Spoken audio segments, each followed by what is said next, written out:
Hi, I'm Peter Urpeth and welcome to Hebrides International Film Festival 2021 and to this discussion with the preeminent marine biologist and filmmaker Rick Rosenthal, whose film Whale Wisdom has been a major part of the festival this year.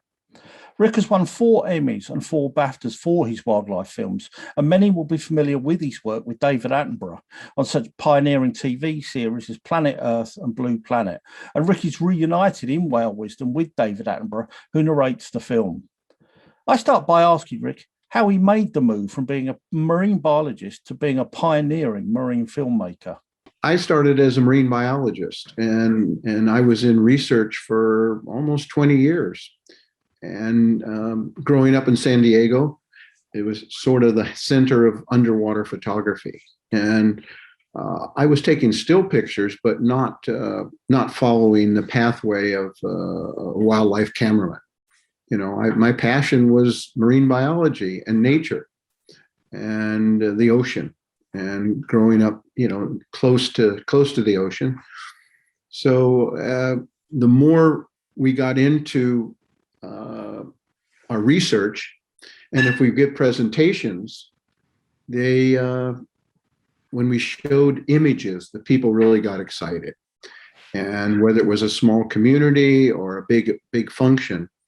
And then I went up to Alaska. I left California, and they thought, "Are you crazy? You're going to Alaska from La Jolla, California?" You know, this kind of a dream thing at Scripps Institution of Oceanography, which, as a young person, you know, you kind of dreamed about that, being a marine biologist, seeing people's wetsuits hanging up in their offices and walk by, and out there and knowing they were adventuring, and we were diving near there, free diving. It was not called free diving then, snorkel. It was called skin diving. You know, so I learned as a younger boy the ocean and being comfortable in there. And when I had a job offer to leave Scripps and go to Alaska, and then I was doing outreach extension with different communities, people had never seen the underwater world of Alaska. You know, they felt it was green and cold water, similar to up your way. Yeah. And there was hardly any diving biology research going on in Alaska at the time. So you got this amazing coastline of, you know, thousands of miles and islands, and no one had put their head underwater unless they fell off a boat. And the science was all done shipboard or from streams and rivers and walking or intertidal zones. Understandably, the water is very cold, and you know, you had to be pretty proficient. So started taking still photographs, and we'd give town meetings and workshops, and the excitement. And I figured, even after writing, you know, numerous research papers and documenting our work and dealing with our peers, you know, no one's really reading those, you know, not the public, it's not getting through.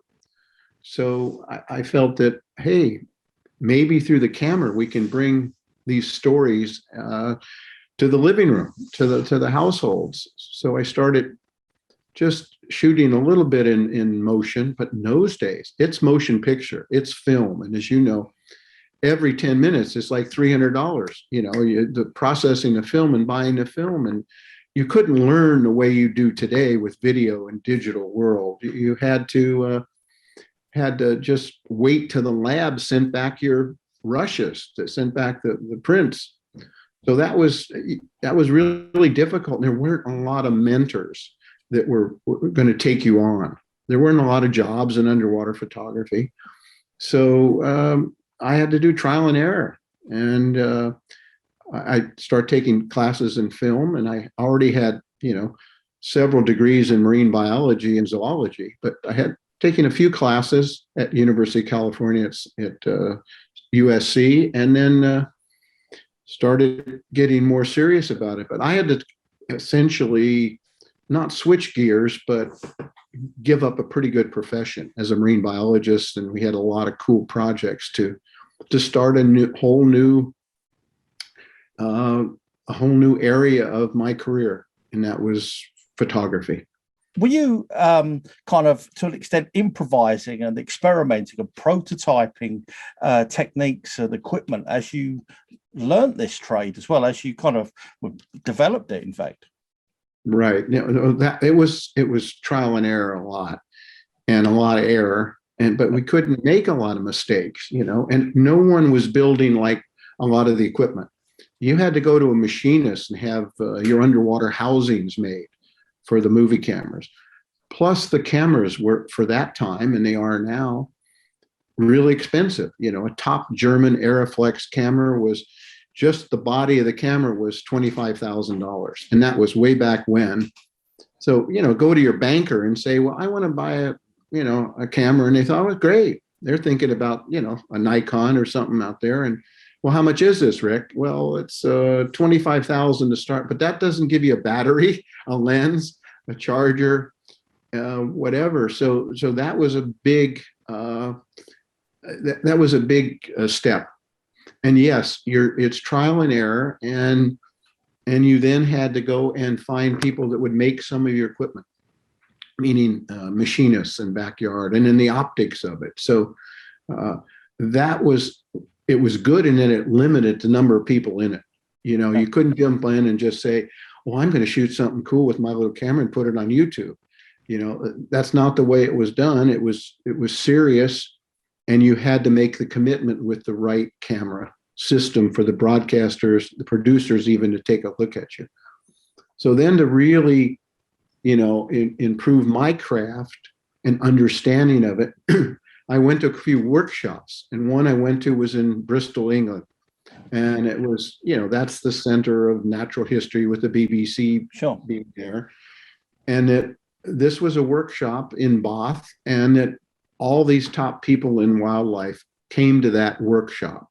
So it wasn't just a sales film festival, selling your work. It was really hands-on, talking about stuff, meeting people. What are you doing in Africa? What are you doing in South America? So, I met some of the BBC producers. Yeah. And they were interested in some of the stories I was telling them, and knew about my diving credentials. And I was a dive instructors at the university, and I'd already worked with Westinghouse Oceanographic and their submarines. So a lot of experience, but not much in camera work. Sure. So they told me, this isn't a training school, Rick, with BBC. We see the best in the world. So you got to get up to speed. So they gave me a few assignments, and for very low pay that time, it was a test, and I agree. And so I just slowly crawled my way up until then I was not just shooting on top stuff, but producing some of their programs, and it worked. And today, I don't know if you could do that. There was a few Americans over there working for the BBC, but they had to take care of their own people. Yeah. And at that time, the UK underwater folks didn't have the skill set that we might have had. There was 2 or 3 Americans, because we had a lot more experience. It's not easy to gain experience in the UK in that cold water.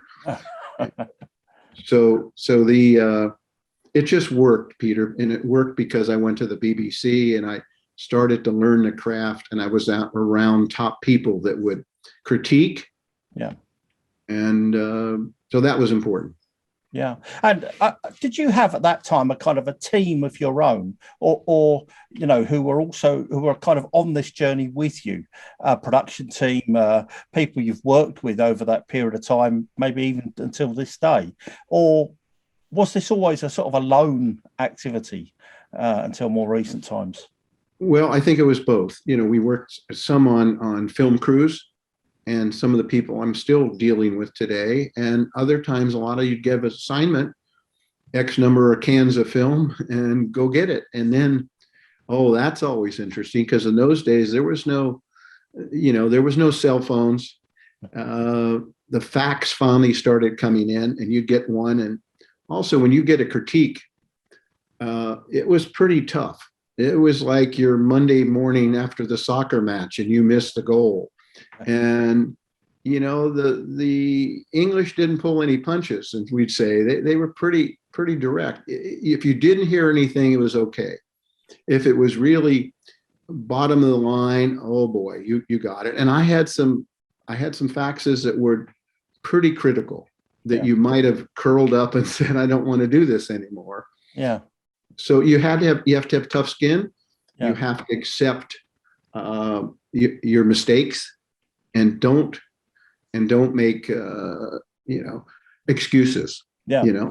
I didn't get it or whatever, and let's keep going. So, and at that time there were, most of the producers at BBC came down from Oxford, Cambridge, or whatever, with really good science backgrounds. Yeah.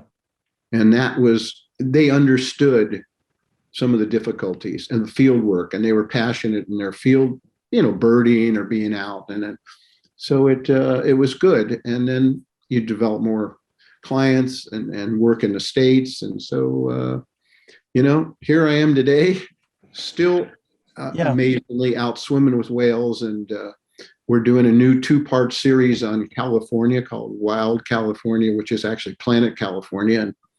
And we're trying to cover from the Oregon border, 1,800 miles, all the way to the tip of Baja. And that's the ocean, the coastal mountain ranges, the rivers, the desert, and make it a story. And that's a lot. That's a challenge with COVID. Luckily, we didn't have to travel in airplanes or anything else. We could cruise around and camp and be social distance. And a lot of it early was no one was out. Some of the parks in some of those areas, now it's a mob scene. You've probably been reading, the national parks are overrun. Americans have discovered the great outdoors again. So it's so yeah, it's been an incredible run for me to still be doing this kind of work. And I'm working with a lot of younger people now, because if you age, you don't have the energy to be swimming all the time. But one of the things I did was I kind of made a real case for working in the open ocean and away from, the reefs and the kelp beds and the shoreline. And that's where most of the diving was going on. And I had been fishing, sport fishing and that since a little boy, and spearfishing. So I knew from talking to the captains and fish captains that there was something incredible out there. Yeah. They didn't know how to put you right on the money, but they knew there was marlin and tunas and whales. And it was very intriguing that most of the top underwater cameramen had not gone out into that big open ocean. They did some whale work, but it was all the idea was you couldn't do anything out there. Everything traveled so fast, Tunas, how are you going to do anything? Well, we learned where they were, and we read the signs in the sea about, just like you would track in Africa. Yeah. What does that current line mean? What does that birds feeding on the top? Do those turtles mean anything out there? Is there other kinds of animals around, and watching temperatures? And so that was my way in to do something different. It's before coming on to your film, which is in the festival here, which we're very proud to have, Whale Wisdom. Can I just ask you about over the years? It's almost like every new series of the nature program, say that they produced in Bristol and so on, a new series is very much linked to kind of new technology. Mm-hmm. How do you balance the kind of aesthetic and scientific against that sort of demand to push for further and more difficult environments and so on? It must be a balance to be struck there. Well, first of all, it's a lot more expensive with the new technology in some ways, in terms of the cameras keep changing, don't they? These digital can't, like your computer. Yeah. 6 months later, that's out. Now you got to go 4K. Now you have to go 5K, 6K, 8K, blah, blah, blah. But the one thing that's really been good is a couple of the tools that are out now. Number one, maybe the camera drone, if flown properly. Not everybody is doing that, and most of the people are just out for a little thrill and a selfie from their drone. But that's opened a way that we're much more cinematic, and we can move the story with the drone. Before, we could hire a helicopter with a mount, but you're talking about $10,000 a day or even number of hours. Plus, you're restricted on height. Can the helicopter even work in that country or that environment? And the risk. There's definitely a risk. I've been down twice in helicopters. Luckily, I didn't have a serious injury, but the pilot hit a tree or whatever. So the drone came along, and one of the young cameramen working with me, Mark Romanoff, he started building his own, and he was learning. And there was 2 people and cage and eight motors, and we were getting some cool stuff. But the ones today that are out are spot on.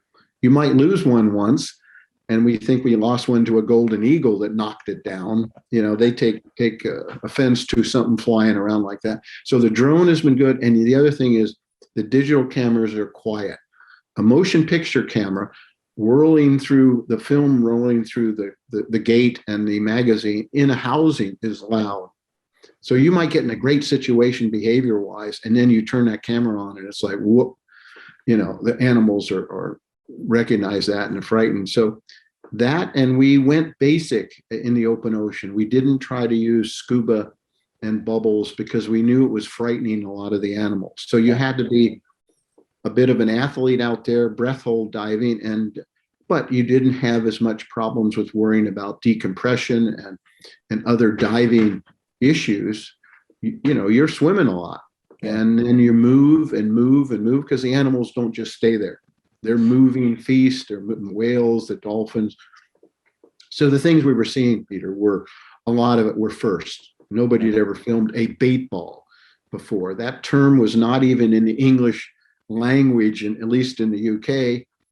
And when I first showed a bait ball with a big shoal of fish and these animals that are all, circling around it and feeding through it, and I had filmed one off Panama that was like a tornado, and the producers looked at it and went, "Oh my God!" And I said, "This is a bait ball," and they thought that was funny as hell because a bait ball, they're thinking of a soccer ball, a basketball, not this immense thing. Now it's everybody bait ball. Can you give us a bait ball? Seen enough. So they gave me the name of Dr. Baitball for a while, and we proceeded on. But a bait ball is a clue that you might be able to get close to the action.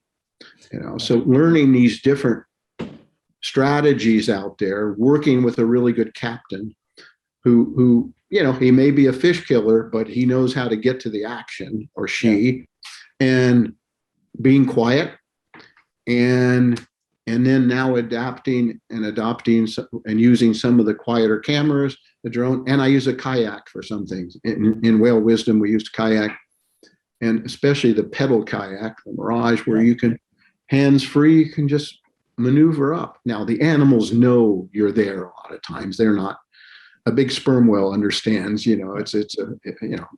there's something there, a target that they are unfamiliar with. But anything to be quiet, just like on land, and sit and hide and watch the action and not just chase everything around or put a bunch of divers in the water and everybody's bubbling away.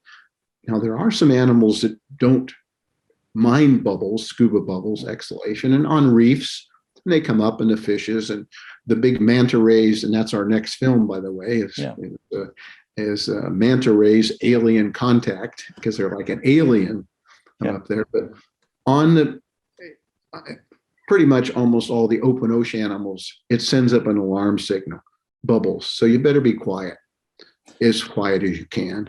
And then you're learning, and you're not sure of the situation. You could be in a situation where it's not comfortable and the predators are starting to feed.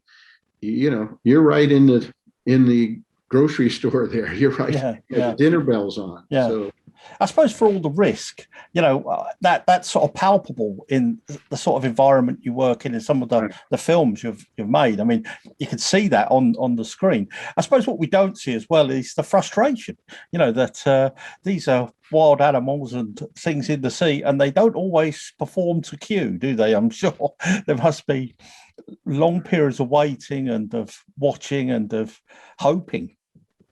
No, you're exactly right. And that's why it's not a profession for most people, and even most photographers, because of the time we spend. And then you're in the water, or you're on a boat getting slammed around, if you don't have good sea legs, as we'd say, you just don't go out there.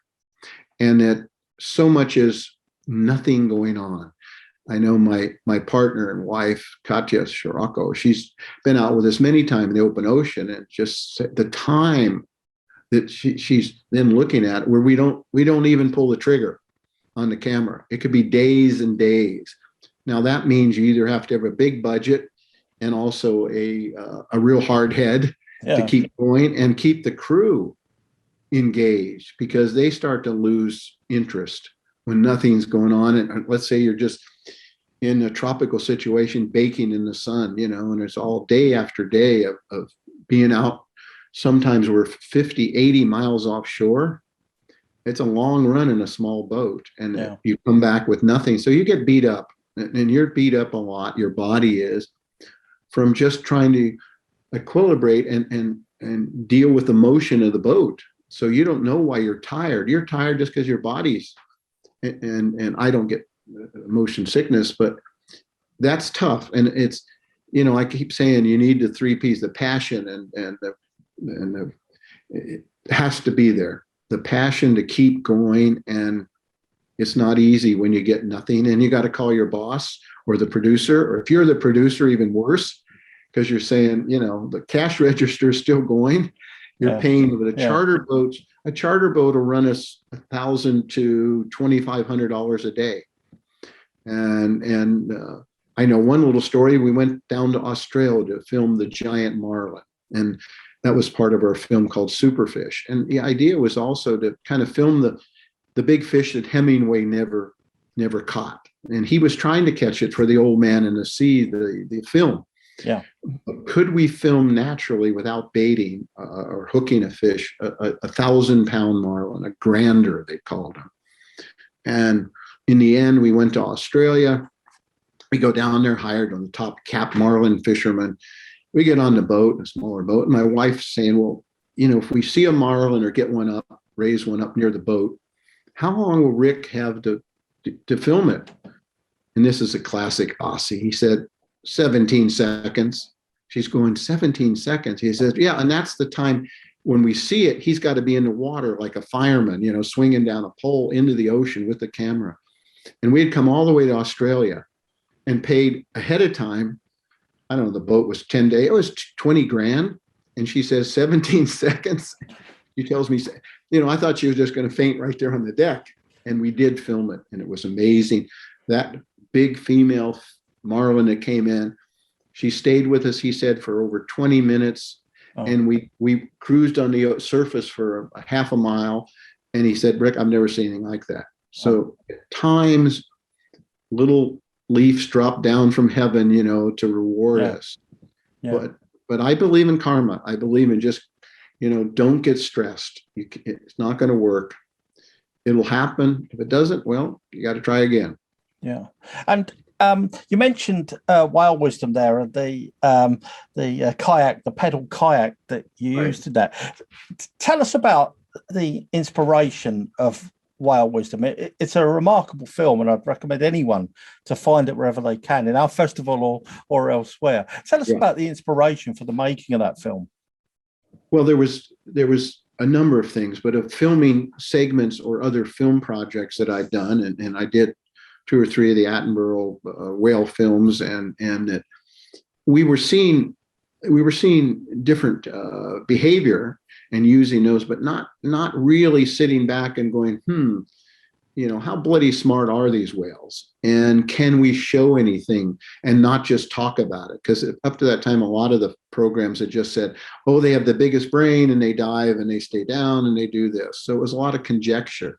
Yes, scientists had worked with dolphins and they'd worked with smaller toothed whales and understood that there's something in that big head, and that we understood that and understood from taxonomy and the size of brains. But could you go out and really film some behavior that was showing some of the attributes, some of the things that humans do, whether it was communication or play or song?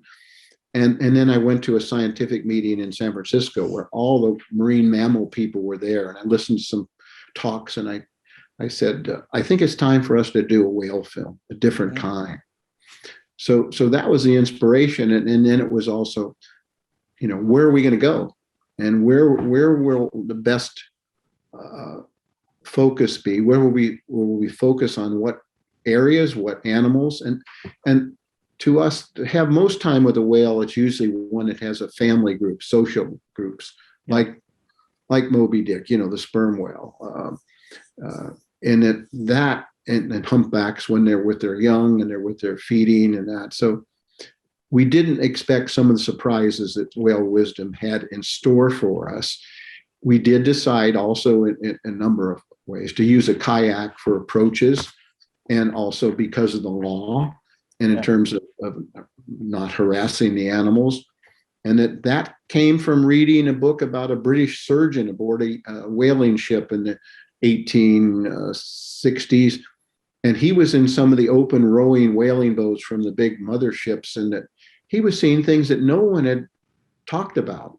And I thought, the one thing must be that they're quiet and getting close to these whales and watching it. So that's why we kind of turned the motor off and rowed or pedaled. At first, we rowed up to the action years ago, and then we tried a little electric motors, and then we tried kayaks. Anything that will give us an approach that we can at least get close to the animals for a while. But with Whale Wisdom, it was, what are the animals that are going to maybe give us the payoff we need and demonstrate something that's exceptional or something that humans can really relate to. I don't think we're afraid to say now that our dogs play and they understand certain things. We know about certain birds, and that, why not whales? But it's the amount of time. You don't have the time you do for on land watching these things, and the expense, as I said, and weather is just a game changer for most open ocean stuff, because you can days, and then there's permits and legal issues. And even though we might have pioneered like filming whales in the Azores, now the permit process is really difficult, and there's all these companies that are whale watching, and that some cameramen have been bad actors and not followed the rules, and that's been tough. So anyway, we sat down with a list and said, where should we try? Where should we go? And the scene in Alaska with the humpback whale and having a taste for baby salmon was quite remarkable. Was a mind blower in terms of, I knew from researchers up there, and some of them worked for me in research in Alaska, were telling me about this hatchery, the salmon farm, and these were wild salmon that they then grew and then put back out in the ocean again to supplement the catch. But they said these whales are coming around there, and historically and in the literature, we've never seen humpback whales eat salmon. And that probably when the baby salmon, just like in Scotland, when they come out of the rivers as smolts, they don't come out in a million of them at a time in a big shoal like herring or something. It's you'd have to work too hard to get them, or if you're a predator. And plus in the rocks along the shoreline, certainly no whale would do that sort of thing, hunt in 5 feet of water or 10 feet of water or whatever, and risk it. And the tides change, just like up your area, when the tide goes out, it's a different ballgame. So when we went up to there, and finally it took me 3 trips to even get permission to work there, because the hatchery's not thrilled about it. Obviously they work all spring and summer and fall, and then some whales come in and eat, eat a bit of their hard work. And that we got up there. I was with Brian Scarry from National Geographic and my young assistant and a captain and that, and no action. The salmon pens were out there in the water, and there are millions of fish in these pens, floating pens with the nets down, hang down.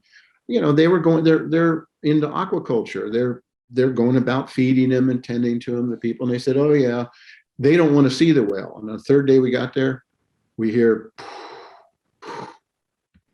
and here comes this one whale. And we call her, she was one of the ones that had been frequenting that place over the years. And she would only show up about a week before they were going to release a salmon. Now, how is that possible when that's not in her DNA?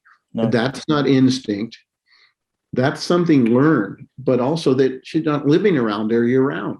So it's not like you come in and check out things. Oh, it's time for a release of salmon. And so whether she's coming from Hawaii or Mexico or whatever, and her buddies and other groups of whales, there's a few of them would come in and check it out, but not be as brazen as this whale was. And that we thought, this is cool. And we were flying a drone and kayaking and filming from on shore.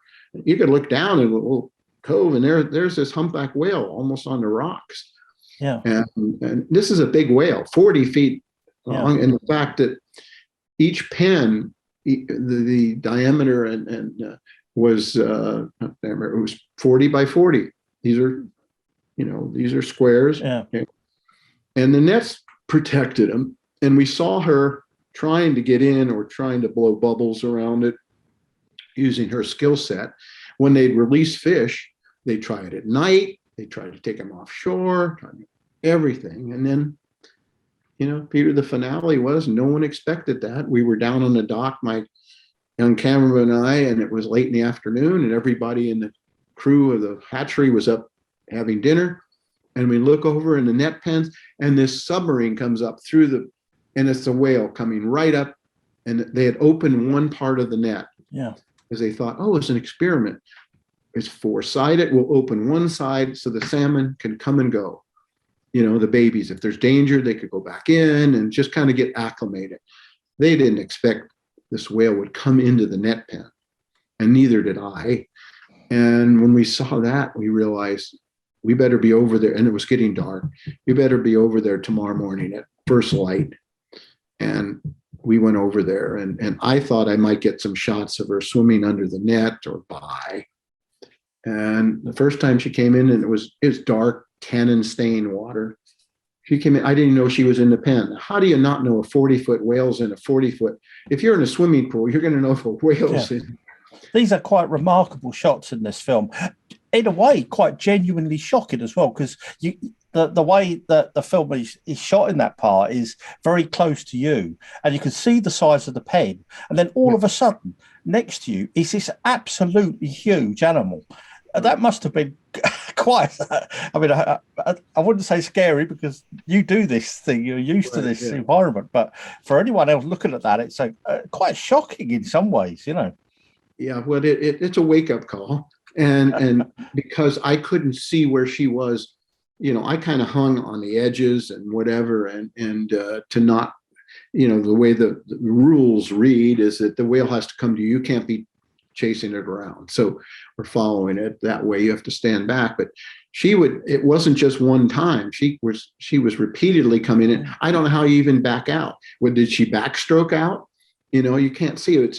The water's dark and tannin stained and whatever, but she repeatedly did that. So it wasn't just trial and error. She knew what she was up to, how to do it, how to get out of there. And those shots were mind-boggling, as we'd say, and really made the film in terms of, here's an animal, the hatchery's trying everything to avoid a confrontation, and her eating up their hard-earned, produce, catch, and yet here's a whale that's decided, I want some of that, and I have a taste for that. Her other humpbacks were out in the bay further out, and they were feeding on herring and blah blah blah. Yeah. A few of them came in and took a look and swam around with her and didn't get involved. So that's the way the Alaska deal went, and that was we knew we had something really special from that. Now, could we then really grow that story? I mean, the chain of learning for that animal, for that whale, just in that leads to that moment is really quite incredible, isn't it? When you think, first of all, she's learned to act on her own, because they usually act in family groups or as pods in some way or the other. And then I presume what she's doing is she's prototyping solutions. Not everything works, but she No. learns. There's a sort of a feedback loop for her. I don't repeat that. That didn't work. And by the end of it, it's almost like she's read the rule book about how humans can't hurt whales, and she's taken advantage of the restraint of the workers and so on. Yeah, and she has scars on her back and whatever, because there's cables out and anchors, and she could easily get entangled, even though she feels she's clever, maybe too clever, but the reward was it was reinforcement and reward. She was being rewarded by huge mouthfuls of baby salmon, and didn't have to work very hard. Yeah. So, and then when it was over, meaning all the fish were released in the bay, and she worked around there or swam around there, she hung around for another couple of weeks, they said, and then was gone. Yeah. Then was gone. So it wasn't like she wasn't a resident just hanging out there and knew that whatever. And this was a big embayment, Peter. I mean, there's a number of fingers and bays off of this. So she made a map. You could just see how she could cruise around. And yet humpbacks aren't supposed to echolocate like dolphins or killer whales or sperm whales, and that there is some sixth sense. I'll tell you that. How? And at night, feeding at night too, and they don't echolocate. How's she seeing it? What's the sense to even know you're in the feed bag, and open up your mouth? So that was exceptional, and we're forever grateful to be able to even be there, because it happened. We're talking about, again, spending the time, weeks, to be able to even stay, and the next day or so, we just flew back to Sitka, Alaska, and the storms hit in. Now, it had been rainy and stormy, normal Alaska spring, we wouldn't be able to do any of that. Yeah. The drones wouldn't have been able to follow her. There's no concern about the drone either with a humpback whale. We could land on it, if we had to. Yeah. And so to follow an individual animal, a whale particularly, and not composite a whole bunch of whales and say this is, a Disney approach, this is Willie the whale, and yet it's 6 different whales, that you're compositing. That is the same critter, as we'd say. And then, as I was mentioning, how do we grow the story? What is another attribute? Well, we always thought play is certainly important to humans, to other higher end animals that we recognize, whether it's chimps or our dogs or birds. No, but we were filming gray whales and their babies and males, and they're surfing. The males are coming into this one bay and surfing in. It wasn't just to get into the bay, big bay. They were repeatedly going back out onto the break, as we'd say, and catch another wave. Well, as we'd say, go figure. I don't know. And when we moved on to some of those other things, we knew about obviously the humpback song and what's going on with that, and the new breakthroughs in that song, and is being passed around from whale groups to whale groups. And they're, at the end of a year or so, most of them in the South Pacific are singing the same song. Now, this is quite remarkable footage, and in itself, that part of the film where a group of whales actually kind of learn and develop a song together, and then come the next year they've got a different song, and other whales have got that song as well. Yeah. That's quite incredible process. Well, you're into music, I can see, I think, and that you imagine that now. Well, that song's not working. Let's try another version. We're adding something to that melody, and that has been growing with scientists. And then that came about by their sharing. If you're in Cook Islands, Fiji, Australia, they started to share the year's songs that they've been recording, the scientists. And when they started to listen to that and really pattern it out, like any musician, are saying, at the end of the year, it's almost the same song. Yeah. Now, all the whales weren't doing it, obviously, and there's trial and error, but there's obviously some benefit to them, whether it's reproduction or being made or accepted, or even messages in that song about migration and the seascape and how you get from point A to A, from Australia to Tahiti, which is only 4,000 miles away. And the Tahitian whales at the end of the year, some of them were singing the same whale song that the Australian whales were doing. So that's good science. That was actually, something that we knew about, but could we film a bit about it? And I knew from Nan Hauser and her work in the Cook Islands, we could attempt to do something with that. And then then we wanted an orca. Orcas, because we know about their intelligence and their families and their hunting ability. But when we filmed them hunting stingrays, in Mexico, and my buddy down there, he's a Mexican, lives in La Paz, cameraman, really good, passionate about what he's doing, and a terrific cameraman, Eric Higuera.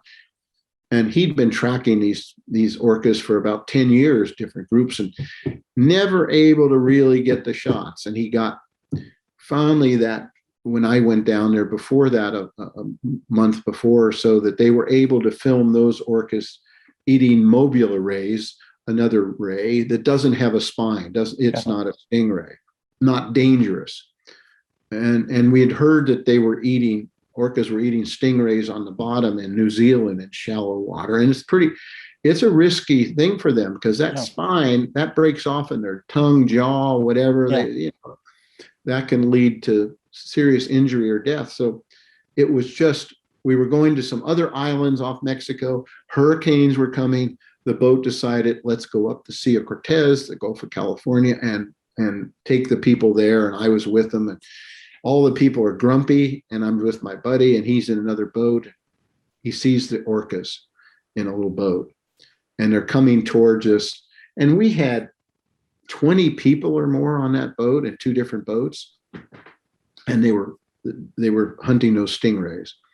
And so then when the people got a look at something was going on, the paying guests, and then when the orcas went by a couple hours later, we found another little group, and I'm in the water with them, and they literally were feeding right almost next to us at our feet. And in that, I've never seen an open ocean transient orca, except human around them when they're feeding. Usually they take a look and they go. So that was pretty special. And how they were watching those rays, and they were with younger animals, and not just going up and biting them and grabbing them the way they did some of the other ones. So there was some learning going on, and look out, you got to do it. And so instead of grabbing them, they were smacking them with their tail and just stunning those stingrays. And that's a pelagic ray, meaning it lives off bottom at times, up near the surface. And I think that's pretty remarkable that they've made that distinction. And a few days earlier, they were eating another kind of ray that didn't have a spine, and they go right up to them and grab them like a pizza, and carry them around. Where this was be careful, be careful. This can hurt you. And so you make a pass on them, looking over, and just smack them with that huge tail. I don't want to be hit by that tail or human. You're stoved in, as we'd say. So we had some things that we didn't expect, and that's the way, as a filmmaker, you've got to accept those gifts and say, "Oh, this might work for us." Yeah, you've got to put yourself you've got to have the hunch to be in the right place at the right time. Yeah. And most hunters, are not. You miss most of it. You have to. We don't have the time. You can't stand out there. I mean, if you and I are in a hide and we're watching a red deer or something, and we could tough it out all night and the next day and the next day and move. But in the ocean, you have to go in. The boat and the weather comes up, and then we've had so many good opportunities over the years, and then the weather comes up and game over.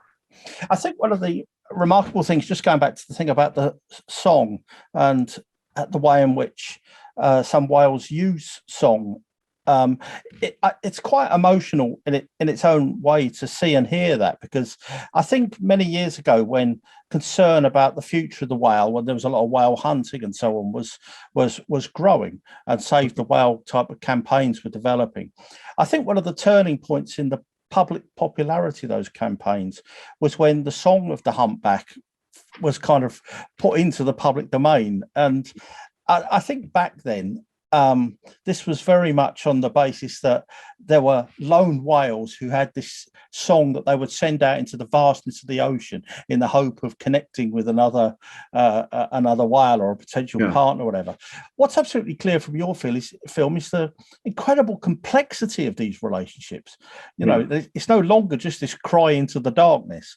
It's a whole communication system that's in operation there. Yeah, no, and it's much more sophisticated than we ever understood. But you're right. When the public listened to that song, and that song, that DVD, that album was still one of the most popular ever, the song of the humpback whale, and that really was a game changer for gaining feelings for these animals, and should we be hunting them? Is it really morally right to be hunting an animal that's intelligence?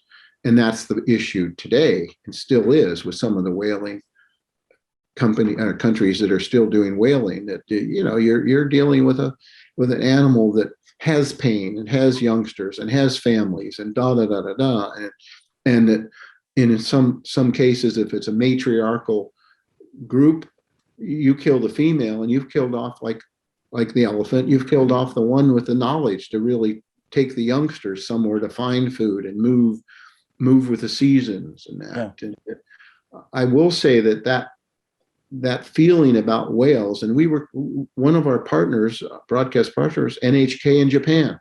Now we know Japan is a whaling nation, and has fought hard to keep that going. And a lot of it's because of the old guard still wants to whale.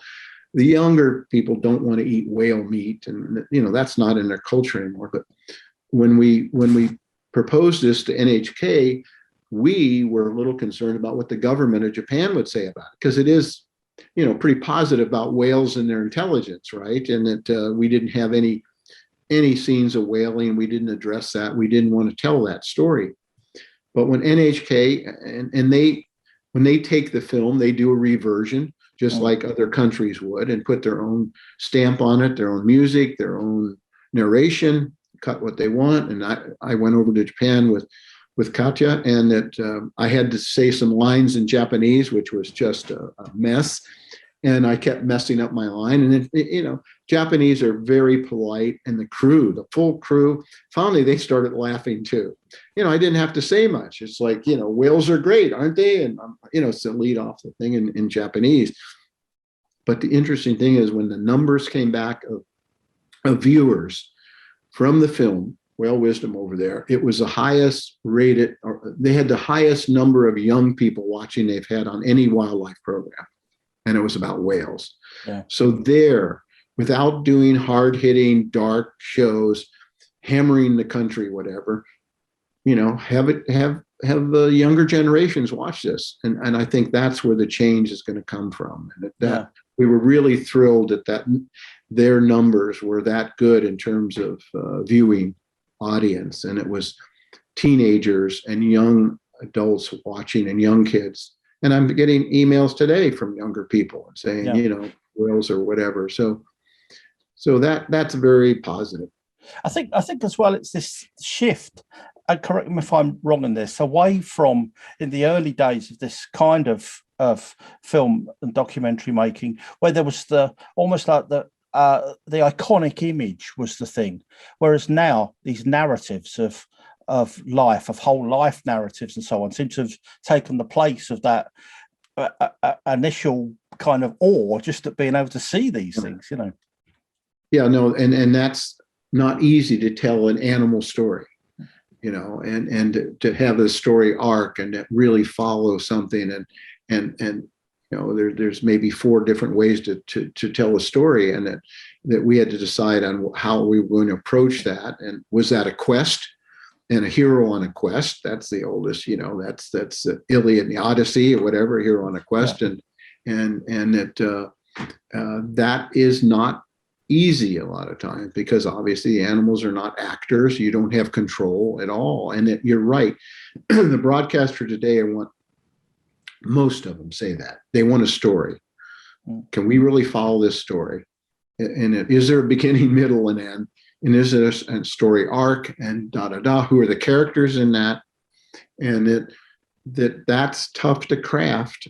You can do that in a proposal, but good luck in getting the material, especially if it's a really difficult subject like the open ocean. It's it's not SeaWorld out there. The animals, as you said, aren't hanging around for you at all. You might have a friendly this. So, but yes, the new in our genre, they want more story. But in the end of the day, a lot of the viewers want to just sit back with their can of beer and put their feet up and say, oh, that's cool. Oh, let me see that. And some of the younger people even turn off the sound and put on their own music and just watch the images. And so the image is still number one, but the narration, the script, it better helped to describe those images and move the story along, and not in a magazine format so much where we just flip a page. Now we're going to go here, here, here. And that's what was, if you look at some of the big mega series, that's what it was for a while, right? It's like, oh, let's go here and go here. And you fabricate the story by saying, oh, we'll follow the sun, or we'll go north to south, or we'll go seasons. So we're struggling with that right now in our Planet California series. Is what is California? It's this huge place, and can you really make it a character? Well, no, because it's all different, and it's got the most biodiversity in the Americas and blah, blah, blah. So you're absolutely right. It's story, but you better have the images too, because it's still that kind of a medium.